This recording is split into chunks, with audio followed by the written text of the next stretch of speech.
So, చాలామందికి మీరు చూస్తే కొందరికి బ్లడ్ క్లాట్ ఈవెన్ బ్రెయిన్‌లో గూడా అయ్యి ఉంటది. Some lucky by lucky chance surgery తర్వాత they are all right. But still can they do as you said vigorous head massages and all. ఎందుకంటే సలూన్‌లో అట్లా గూడా జూసాం. ఆ యాహ్! Case yeah! గూడా జూసాం గదా! యాహ్! ఇట్స్ అంటే మనకు బ్లడ్ క్లాట్ అనేది మన బాడీలో ఏ వెయిన్‌లో అన్నా అవ్వచ్చు.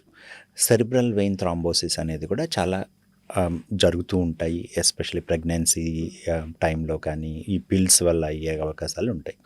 సో, ఎక్కడైనా సరే అగ్రెసివ్‌గా ఒక క్లాట్ అయిన దాన్ని షేక్ చేసినప్పుడు, ఆ క్లాట్ అనేది అక్కడి నుంచి మూవ్ అయ్యి మనకు వెయిన్‌లో ఏ బ్లడ్ అయినా హార్ట్‌కి, లంగ్స్‌కి రావాలి.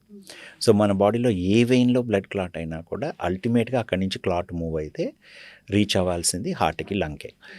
సో, అందువల్ల ఎప్పుడైనా అది కాలైనా, హెడ్ అయినా ఏదైనా అగ్రెసివ్ మసాజు క్లాట్ అయినప్పుడు చేయడం అనేది రిస్కీదే అవుతుంది.